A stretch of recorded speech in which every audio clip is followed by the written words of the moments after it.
ছাত্ৰ ছাত্ৰীসকল আজি আমি আলোচনা কৰিব লৈছো অনুশীলনী 5B ৰ 6 নম্বৰ প্ৰশ্নৰ পৰা পেজ নম্বৰ 168 আৰু 69 এই প্ৰশ্নসমূহ আছে তোমালোকে কিতাপ উলিয়াই লবা আৰু উলিয়াই লৈ এই প্ৰশ্নসমূহৰ উত্তৰ মই কেনে ধৰণে কৰো চাবা আৰু নিজৰ বহিত লিখি লবা ইয়াত কৈছে fill in the blanks with greater than sign less than sign বা equal sign or equal sign এতিয়া এই এক নম্বৰ প্ৰশ্ন চোৱা -7 plus -9 plus -7 বাকসলে যেটো আছে -7 plus -9 এতিয়া এই ক্ষেত্ৰত চোৱা -9 plus -7 কৰিলে আমি কি পাম চোৱা ইয়াৰ উত্তৰটো হ'ব -16 কি দৰে পালো -9 এই সংখ্যাটোৰ পৰা যেতিয়া আমি এই সংখ্যাটোৰ লগত যেতিয়া -7 এটা যোগ কৰিম তেতিয়া আমি সংখ্যাটোৰ বাও ফাললৈ যাব লাগিব কাৰণ -7 যোগ কৰিবলৈ যাওঁতে আমি যেহেতু ঋণাত্মক সংখ্যা আমি যোগ কৰিবলৈ লৈছো হেহে -7 ৰ বাও ফাললৈ আমি যাম -7 ৰ বাও ফালে -9 ৰ বাও ফালে যদি আমি 7 ঘৰ যাওঁ তেতিয়া পাম গৈ -16 ঠিক সেইদৰে -7 ৰ লগত যদি আমি -9 যোগ কৰো তেতিয়াও আমি উত্তৰটো পাম -16 দুইটা ক্ষেত্ৰতে সমান উত্তৰ পাইছো গতিকে এই খালি জায়গাত খালি ঠাইত কি হ'ব সমান চিন বহিব এতিয়া নেক্সট প্ৰশ্নটো চোৱা কোৱেশ্চন নম্বৰ 6 ৰে 2 নম্বৰটো -11 -9 -11 আৰু -9 ৰ যোগফলটো কি হ'ব 6 নম্বৰৰ 2টোত আমাক দিয়া আছে -11 -9 আৰু -9 + 11 তে এই দুটাৰ উত্তৰটো আমি উলিয়াই লওঁ -11 -9 মানে কি মাইনাস কৰাৰ মানে হ'ল কি প্লাস কৰা কিহেৰে প্লাস কৰিম 9 ৰ বিপৰীতটো হ'ল -9 এতিয়া ইয়াত যদি আমি চাবলৈ যাওঁ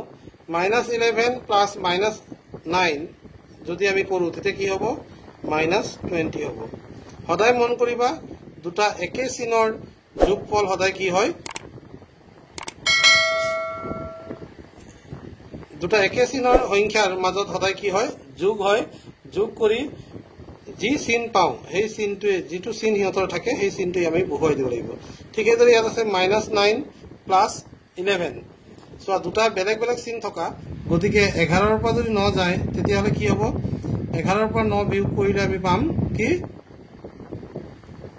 2 পাম এতিয়া চোৱা এই অংকটোৰ বাওঁফালৰ খিনি যোগ কৰি আমি পালো -20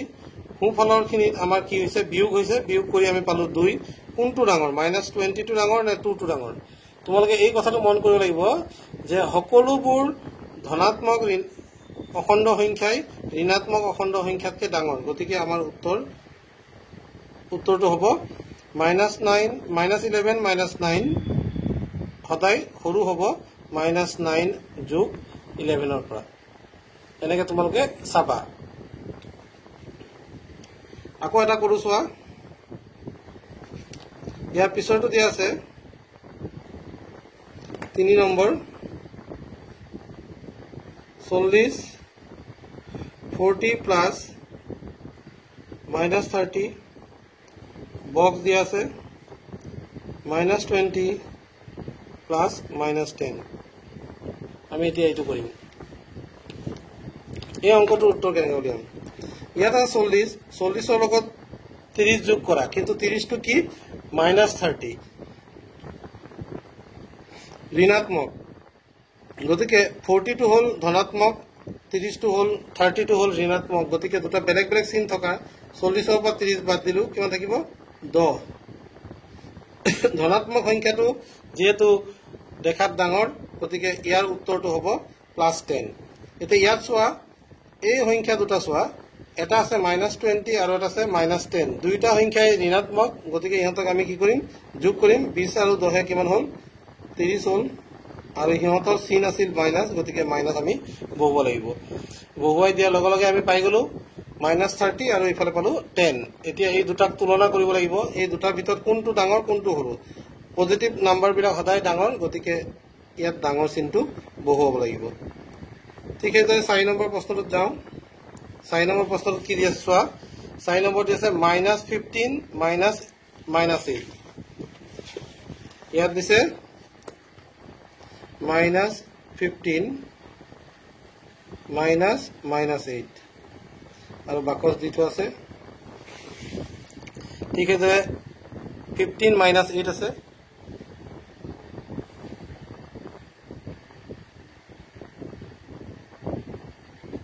15 -8 তো আমি লিখি লওঁ 15 -8 এতিয়া আমি যদি চাওঁ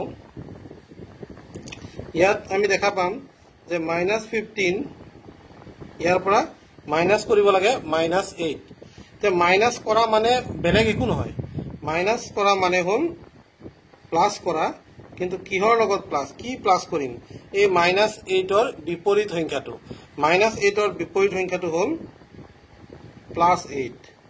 গতিকে আমি এনেকৈ লিখিব লাগিব এতিয়া চোৱা ইয়াত পাই গলো -15 +8 দুটা বেলেগ বেলেগ সংখ্যা বেলেগ বেলেগ চিনযুক্ত সংখ্যা পাইছো গতিকে আমি 15 ৰ পৰা 8 বাদ দিম বাদ দিয়াৰ লগে লগে আমি পাই যাম 7 এতিয়া এই -15 টো দেখাত ডাঙৰ নে 8 টো ডাঙৰ যেটো দেখাত ডাঙৰ তাৰে চিনটো আমাৰ উত্তৰৰ চিন হ'ব এতিয়া ইয়াত মাইনাস চিনো আছে প্লাস চিনো আছে তো এই দুটাৰ ভিতৰত কোনটো চিন আমি উত্তৰত বহুৱাম 8 টো ডাঙৰ নে 15 টো ডাঙৰ তোমালোকে হেতু চোৱা যদি চিন নেচাবা চিন নোচোৱা কৈ তোমালোকে ক'ব লাগিব যে 15 টো ডাঙৰ নে 8 টো ডাঙৰ 15 টো ডাঙৰ গতিকে 15 আগত থকা চিনটোই হ'ব আমাৰ উত্তৰৰ চিন ঠিক আছে ইয়াত চোৱা 15 - 8 15 - 8 কৰিলে কি পাম আমি 7 পাম 7 পাম এতিয়া চোৱা এই 7 টো আৰু -7 টো এই দুটাৰ ভিতৰত তুলনা যদি কৰা কোনটো ডাঙৰ পজিটিভটো সদায় ডাঙৰ গতিকে সেকেন্ড উত্তৰটো ডাঙৰ হ'ব অৰ্থাৎ ইয়াত আমি হৰু চিনটো বহুৱা লাগিব বাকসত কি হ'ব -15 -8 is less than 15 -8 এনেদৰে তোমালোকে উত্তৰটো কৰিব লাগিব ঠিক আছে এটা আমাৰ অংক হৈ গ'ল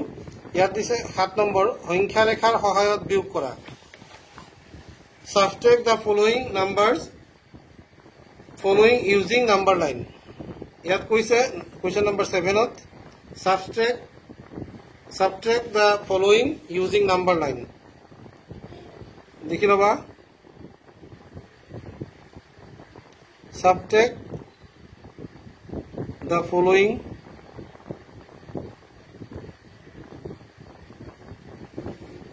using number line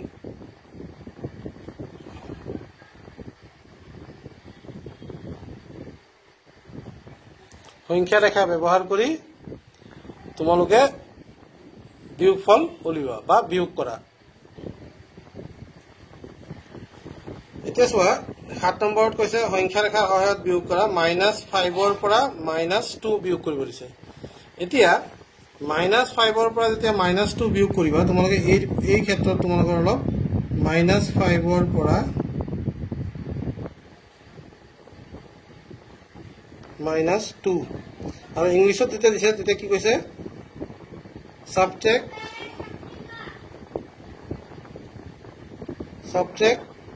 -2 from -5 এনেকে কৈছে তো ইংলিছত কি কৈছো subtract -2 from -5 এটা নাম্বাৰ লাইন এটা ড্ৰ কৰি লওঁ মই ৰাফকে তোমালোকক দেখুৱাম তোমালোকে ভালদৰে স্কেলৰ সহায়ত কৰিবা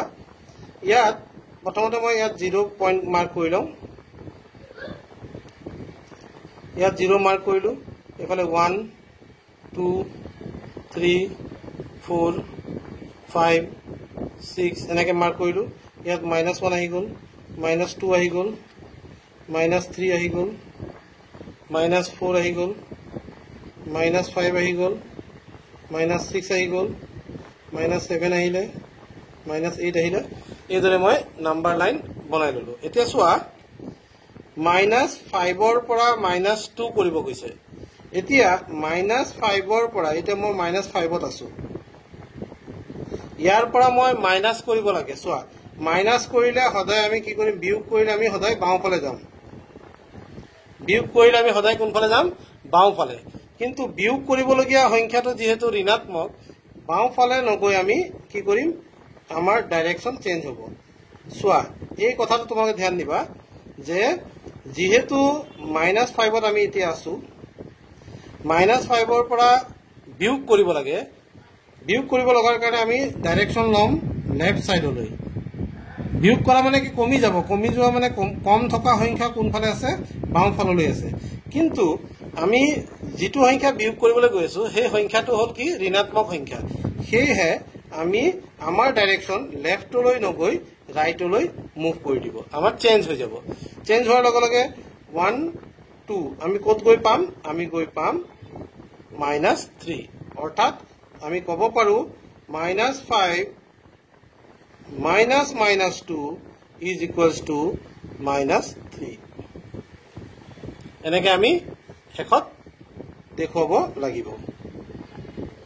এই কথাখিনি ক্লিয়াৰ হৈ যাব যদি আৰু এটা প্ৰশ্ন কৰো তেতিয়া তোমালোকৰ ডাউটখিনি ক্লিয়াৰ হ'ব নেক্সট কোৱেশ্চনটো দি আছে subtract 3 from -3 এবাৰ কৈছে subtract 3 from -3 এই কথাটো তোমালোকে মন কৰিবা আৰু অসমীয়াত চোৱা অসমীয়াত কৈছে -3 ৰ পৰা 3 বিয়োগ কৰা তোমালোকে দুইটা বস্তু ভালদৰে পঢ়িবা কাৰণ এই বছৰ তোমালোকে আসামিজ আৰু ইংলিশ দুইটাৰে সহায় ল'ব লাগিব বুজিবৰ কাৰণে প্ৰশ্ন বুজিবলৈ দুইটা ভাষাৰে তোমালোকে সহায় ল'ব লাগিব যেতিয়া এইখিনি ভালদৰে বুজি পাবা তাৰ পিছত তোমালোকৰ সেই অসমীয়াৰ সহায়টো নোহোৱাকৈ ইংৰাজীখিনি পোনপটীয়াকৈ কৰিব পাৰিবা এতিয়া চোৱা মই আকৌ আগৰ দৰে এটা সংখ্যা ৰেখা আঁকি লৈছো ইয়াত 0 লৈছো এইফালে 1 0 ৰ সোঁফালে 1 2 3 পজিটিভ নাম্বাৰ বিলাক যাব এনেকৈ তোমালোকে আঁকি ল'বা 4 5 6 7 প্ৰয়োজন অনুসৰি তোমালোকে নিজৰ প্ৰয়োজন অনুসৰি সংখ্যাবোৰ কিমানলৈকে লিখিব লাগে লিখি ল'বা তাৰপিছত আহি গ'ল -1 -2 -3 -4 -5 -6